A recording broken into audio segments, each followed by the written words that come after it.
Hello friend, welcome to my YouTube channel. Hindi साहित्य में आपका बहुत बहुत स्वागत है। आज का हमारा टॉपिक है कि हिंदी साहित्य की काल विभाजन और नामकरण के बारे में।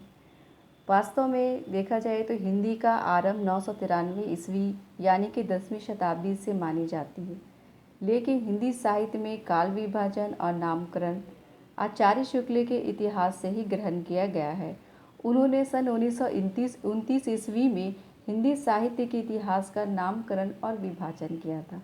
उनके द्वारा किए गए काल विभाजन और नामकरण इस तरह है। आदिकाल, जिसे वीरगाथा काल के नाम से जाना जाता है। पूर्व मध्य काल, जिसे भक्ति काल के नाम से भी जाना जाता है। उत्तर मध्य काल, जिसे रीति काल के नाम से भी जाना जाता है। और आधुनिक काल, जिसे गद्य काल के नाम से भी जाना जाता है। तो आदिकाल जो आपका संवत 1550 से लेकर के 1375 ईस्वी तक है। पूर्व मध्यकाल, जिसे भक्ति काल कहते हैं, ये संवत 1375 से 1700 ईस्वी तक। और उत्तर मध्यकाल रीति काल, जिसे संवत 1700 से लेकर 1900 ईस्वी तक मानी जाती है। आधुनिक काल, जो गद्य काल जिसे कहा जाता है, ये संवत 1900 से अब तक मानी जाती है। तो अब इसके नाम के रखने के पीछे वीरगाथा काल, रीति काल, गद्य काल, भक्ति काल के पीछे नाम के रखने के पीछे इनका क्या सोच थी, इसको हम देखेंगे कि आचार्य शुक्ल ने इस काल को वीरगाथा काल इसलिए कहा कि उस समय के जो ग्रंथों का जो मुख्य विषय युद्ध और वीरता का वर्णन था। और क्योंकि कवि जो थे वो राजाओं के साथ युद्ध भूमि में एक सैनिक की तरह भाग लेने वाले होते थे, और वीरता की प्रवृत्ति को प्रधान मान करके वीरगाथा का नाम रखा गया। तो वीरगाथा काल नाम रखने के पीछे आचार्य शुक्ल जी के ये विचार थी। भक्ति काल, हिंदी साहित्य में कुछ लोग इसे पूर्व मध्य काल और कुछ लोग इसे धार्मिक काल कहते हैं, परंतु धर्म इस काल की कोई प्रवृत्ति नहीं है। इस काल की मूल रूप से 3 प्रवृत्तियाँ थीं।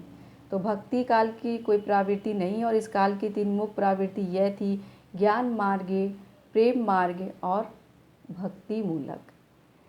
उसी तरह तीसरा जो नाम इनका रीति काल है, जो आचार्य चरण शुक्ल जी ने इसमें रीति ग्रंथों और रस अलंकार ध्वनि की प्रवृत्ति का इस काल को रीति काल कहा है।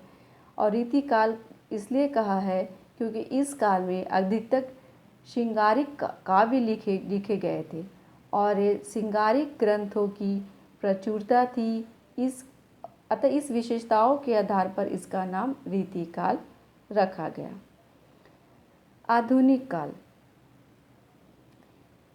इस काल में इसे गद्य काल भी कहा गया है। इस काल में साहित्य की गद्य विधा का सामयिक विकास हुआ, और वह गद्य जो था वो खड़ी बोली में लिखी गई।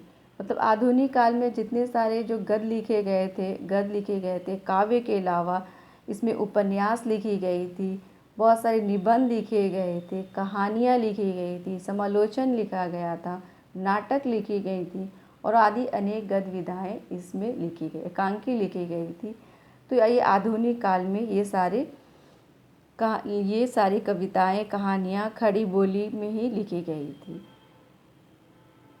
आई होप आपको हमारा ये वीडियो पसंद आया होगा। अगर आपको हमारा वीडियो पसंद आए तो लाइक एंड सब्सक्राइब ज़रूर करिए।